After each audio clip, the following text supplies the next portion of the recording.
Together, growing in faith, changing communities. Ngegama likaYisebene Indodana noMoya Ogcwebileyo. Namhlanje ngiyafisa ukuba sibuke izwi likaNkulunkulu. We are reflecting on Luke chapter 9 from verses 10 kuze kube uverse 17. Luke chapter 9 from verse 10 to verse 17. When the apostles returned, they explained to Jesus what they had done. He took them and withdrew with them into a private town called Bethsaida. The crowds meanwhile learned of this and followed him. He received them and he spoke to them about the kingdom of God, and he healed those who needed to be cured. Kunezinto ezimbalwa engifisa ukuzibuka kancane. Ngibuka lana uNkulunkulu uJesu uhleli abafundi bakhe come back to him, and obviously with so much excitement ukuthi sambe kahle, the mission was great, yonke into ihambe kahle. Kukhona la bethi khona namadimoni ayasilalela nemimoya iyasithobela, and they're so excited and they full of this excitement, and they come to him and they report to Jesus. Now there's something which is absolutely amazing that Jesus does. He takes them into an isolated place. He takes them aside by themselves. Ukuthi abeze, as it were, it is a debriefing. As it were, it is time to be alone with yourself, time to be alone with God. And Jesus sits and he listens to them. And there's so much in those two verses. The first one, it is the excitement. It is a feeling that one gets after having given their best. When you look back into your own life and you can say, I'm grateful. When you can look back at the day and you can say, I achieved what needed to be achieved. When you can look back and look at your children having grown and sebeng amadoda namakhosikazi sebekwazi ukuzimela, and you can look back and say, I'm grateful. Nkosi ungisizile, Nkosi uhambe nami kwaze kwaba la. So there's this great sense of achievement. And I think sonke siyayidinga leyo experience. La okwazi khona ukubuka izinto osudlule kuzona. La obuka khona izinto that you had set out to do, and you can only come back to God and be filled with this sense of gratitude, with this sense of awe, ukuthi if bengewena Nkosi bengeke kwenzeke. And so abafundi come back with this great sense of joy. But inento engifisa ukukhuluma ngayo. Thandwa zami, there's a great number of people. There are a great number of people who are good and they do so well. Kodwa akuve bengakwazi ukubona imisebenzi emihle abayenzile. Kunabantu uNkulunkulu ababusise ngendlela eyisimanga, kodwa akuve bephuwa ekuncomeni imisebenzi yabo. Leyonto, I don't think it's always a virtue of humility. It's not always a virtue of humility. But kwesinye isikhathi leyonto could be something which is spiritually not okay. Kwesinye isikhathi angisho ukuthi abantu abahambe babe pompous, abahambe bathi ningibona mina sengenza ukuthi nokuthi cha, akona lokho engikushoyo. Kodwa acknowledge umsebenzi uNkulunkulu asewenzile empilweni yakho. You've been a good mother. You've been a good father. You've been a good friend. And you've done your best in making sure ukuthi umndeni wakho is taken care of. You've given your best in making sure ukuthi ingane zakini are taken care of. Mubonga uNkulunkulu. Musa ukuthatha amandla akho uwabukele phansi. Musa futhi ukuthatha nesipho uNkulunkulu akunikeze zona nezinto azenzile ngawe uzibukele phansi as if ayikho into eyenzekile. Ngiyayithanda mina attitude uJesu asikhombisa yona. Uthi uJesu enhlizweni yami ngendlela ayibeka ngayo, well done, good and faithful servant. You have done me proud. And how many of us can stand in the presence of God? uNkulunkulu akusho lokho. Uyabona ithandwa zami, kunalento esingenile kwesinye isikhathi njengabantu. Asive si good at criticizing ourselves. Asive si good at picking up our mistakes ethu. Asive si good at picking up la esihluleke khona. You must strike the balance. Celebrate the good you have done. Mubonga uNkulunkulu ngokuhle akwenzayo ngawe. Kunabantu abaphilayo ngawe. Kunabantu abadlayo ngawe. Kunabantu abathi mabexakekile bayazi mabeke bakhuluma nawe kukhona imizamo ezokwenzeka. Kunabantu, they may be having a terrible day, kodwa masebebone wena uzoqinisekisa ukuthi impilo i-right. Wena uzoqinisekisa ukuthi singahleka sijoke. Wena uzoqinisekisa ukuthi sizohlala phansi ngeke ngisuke kusibanibani isisombululo singasitholanga. Mubonge uNkulunkulu ngawe. Mubonge uNkulunkulu ngokuhle asekwenzile ngawe. Akhosoka lingenasici. Angisho ukuthi amaphutha asiwenzi, angisho ukuthi amaphutha asiwenzanga, kodwa ke ngithi okwamanje, count your blessings, name them all, name them one by one, and see what the Lord has done for you. I love that song, but I wish abantu did that. Ake uhlale phansi noqobo lwakho and start counting your blessings.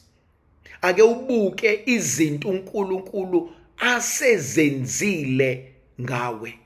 Uyabona khona omunye usamncane and yet izinto azenzayo zihlule amadoda amadala. Khona osanda kusebenza, izinto azenzayo zihlule obaba nomama bemizi abakade basebenza. Kunezinto ezinhle ozenzayo ozenzile. Sandwa sami, ukuthi izwe alibongi, ukuthi izwe alinaki, ake ufunde ukuzibonga. Ngicela ungibhalela phansi. Ake ngifunde ukuzibonga. Khona lento eyenziwa abantu, and I kind of like it. On their birthday, they are among the first people to buy themselves a birthday gift. No, what are you getting me for a birthday? No, it's not about that. Uchi, what am I getting myself for my birthday? I've achieved this. What am I getting for myself? Ngizozibonga ngani ngesenkwenzile. It's called self-appreciation. And sometimes iyashaya leyonto. Okunye engifisa ukukubuka. uJesu uyabathatha into an isolated place. Wozani nizohlala nami. and kumina kunalento ethi inokujula kancane. Anike nize nje ngingadisturbi lokujabula kwenu. Anike nize ngingantshontshi lenjabulo yenu. Anike nihlale nodwa lapha nekhoneni nizwele lobumnandi bokungikhonza. Nizwele lobumnandi bokwenza into nibe successful. Thandwa zami, do not allow people to steal your happiness. Write it down for me. Do not allow people to steal your happiness. Abantu, not bonke, but abaningi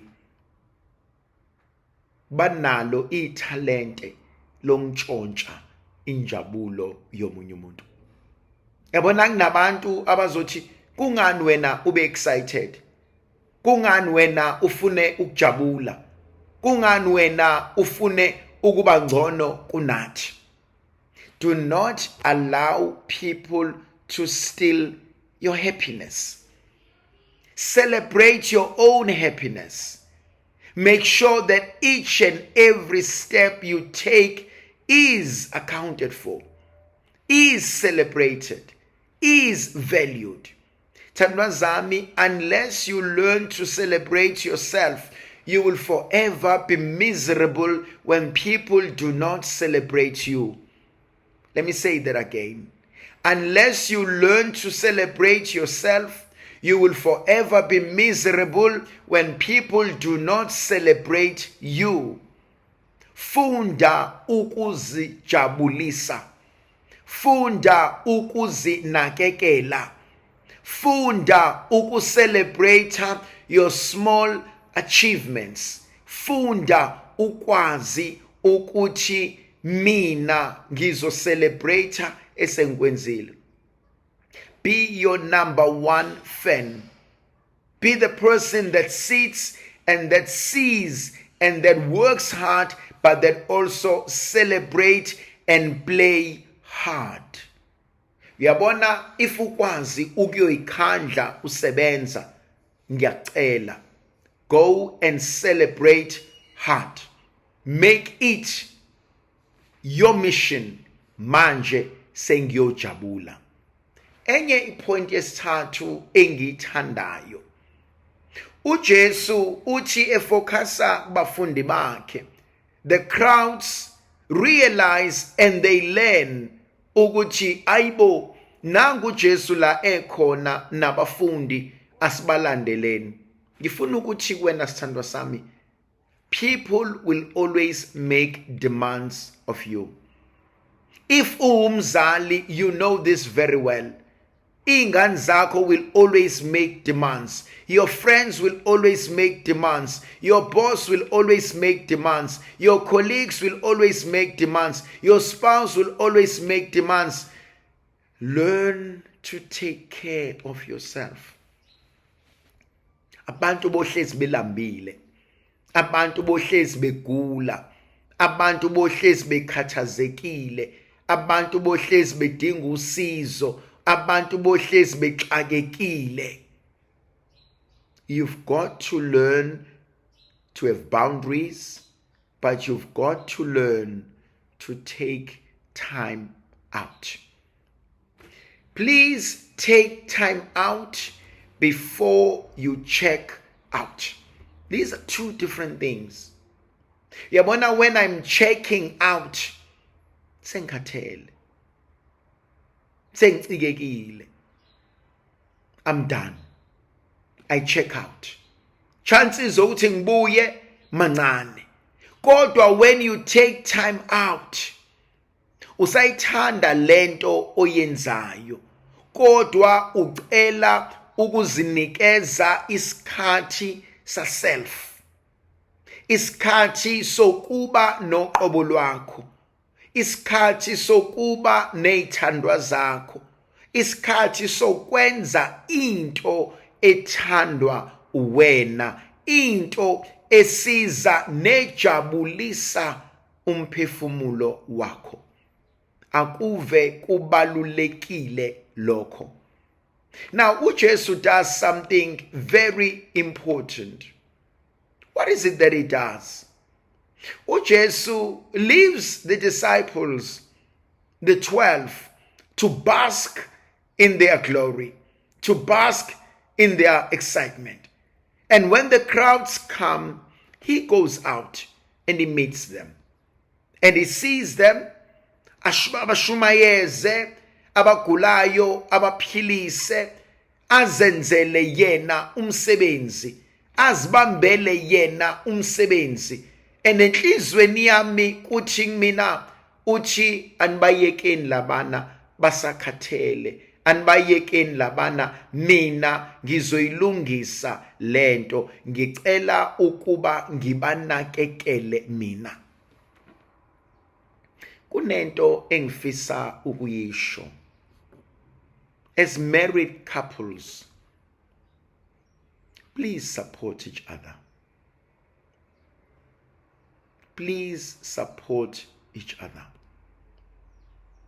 Yabona ayikho into ejabulisa umphefumulo wami mangibona ubaba egone ingane yakhe. Mangibona ubaba efunza ingane yakhe. Mangibona ubaba eshintsha ingane yakhe. Ayikho into ejabulisa umphefumulo wami mangibona one of the spouse ethi, what can I do to help? Yabona ithandwa zami, we live a busy life. Almost sonke. Asekho lesisikhathi la ekuthiwa khona hayi uma sambile siyemsebenzini uzobuya unkosikazi apheke, uzobuya uma apheke. Thandwa zami, sonke siyakhathala. Akekho umuntu onomzimba wensimbi. Akekho umuntu ongakhathali. Sonke siyakhathala. Ngakho-ke ngiyaye ngithi mina kuwubuntu uma wena sewubuye qala, beka ibhodwe eziko, asizaneni. Sonke sikhathele, kodwa umsebenzi esiwenzayo wokusizana goes a long way. Uyabona ukuthi namhlanje usibanibani akekho right. What can I do to help? Ngiyabona usibanibani uxakekile. How can I help you? How can I susa iweight emahlombe akho? Thandwa zami, khona naleli phutha kwesinye isikhathi abanye abantu abalenzayo. Working from home does not mean angisebenzi. Kunabantu who work from home and we expect ukuthi because they are working from home so fika besebenza umsebenzi wabo kumele bawenza bawuqashelwe, baphinde futhi bazocleana le mess esiyenzile, sihamba siye emsebenzini siye esikoleni, and we still expect ukuthi masibuya sobuya kunebhodwe kuphekiwe, we expect sobuya kuwashiwe, we expect sizobuya ayiniwe, we expect sobuya yonke into perfect. No, I think that is a bit too much to ask for a person every day. I don't think that is fair. I don't think so. Ukuthi umuntu usebenzela ekhaya akusho ukuthi akasebenzi, akusho ukuthi fanele expect ukuthi yonke into sizobuya eseyilungisile. Kunalento ehlala enhlizweni yami endibalekile. Learn to help. Ungakwenzi futhi ngoba ugcina icala. Be intentional about it. ngifuna ukukusiza. I want to make your life better. I want to make your life bearable. I am intentional about helping you. I am intentional about us having a good day. I am intentional about making sure you are not struggling alone. I am intentional. Kunalento uJesu angifundisa yona. Lithi izwi likaNkulunkulu, as the day was drawing to a close, the 12 approached him and said, dismiss the crowd so that they can go to the surrounding villages and farms and find something to eat, for we are in a deserted place. Bagodukise baba bayothola into abazoyidla. Bagodukise baba bayothola into abazoyidinga.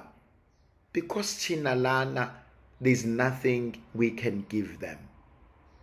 There's something so powerful there. Have you ever reached a stage where you felt, I'm exhausted, there's nothing else I can give?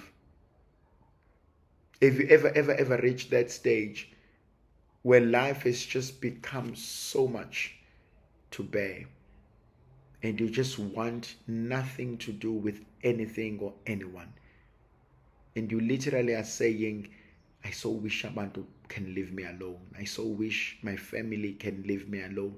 I so wish my kids can understand ukuthi ngikhathele. I so wish ukuthi ngingangena erumini and just close the door. Wake wabuya emsebenzini, wahlala emotweni, uthi ngikhokhe umoya kancane before ngene endlini, and only realize you've been sleeping in your car for over an hour. And kuze kufike bona bezobheka, bekuvusa, bayitshela something is wrong, because that's how exhausted you are. Have you ever sat etafuleni and uthi uvula i-laptop ufuna ukusebenza, uthi uvula incwadi ufuna ukufunda, and found yourself dozing off uzumeke? Thandwa zami, fatigue is a reality. Ukhathala is a reality. A great number of people are exhausted. They're tired. They're finished. They're wasted. And you need to find some sort of relief. I didn't say you need to find rest, because kwesinye isikhathi I cannot afford ukuyophumula. Mangithi I cannot afford ukuyophumula, it's because yonke into ibheke mina, or it's because kumele kube nezinto engizenzayo. But what I'm saying, find a breather, even if it means an hour or 2 hours in a day, half a day in a week. Try and find a breather. Go enza something. Thandwa zami ngizosho something I was once told by an older priest, and I want to share with you. Umsebenzi uyohlezi ukhona. Umsebenzi uyohlezi ukhona. Inkinga ziyohlezi zikhona. Do your best, but do not lose yourself. Do your best, but do not compromise your health. Do your best. Do not compromise your relationships. Do your best, but learn to take time out. Yabona lento eshiwo abafundi It's powerful. Nkosi, at the moment, there's nothing we can give them. At the moment, let them go and find something themselves. Because we are in a deserted place. And there are moments when we feel overly oppressed, exhausted. And kwesinye isikhathi you feel as if people are pulling you from right, left, and center. You feel as if kunezinto that is expected of you. You feel as if abantu are making demands, and you feel as if I just cannot take it anymore. And ngiyacela sithandwa sami, take time out before you snap, before you get frustrated. Take time out before you become irritable. Uyabona uma usuqala ukucikeka, ucikwe izinto ezincane. Uma usuqala ukudinwa, udinwe izinto ezincane, ubokwazi, that is a sign you are exhausted. Either emotionally exhausted, spiritually exhausted, mentally exhausted, but you need time out. You know, sometimes going for a run, going for a walk, going for a good swim can help. Sometimes going for meditation can help. Sometimes going for an ice cream can help. Sometimes lying down, taking what we call a power nap can help. Sithandwa sami, unless you take care of yourself, no one will do that. You owe it to yourself. Ngegama likaYise benendodana nomoya ocwebileyo. Amen.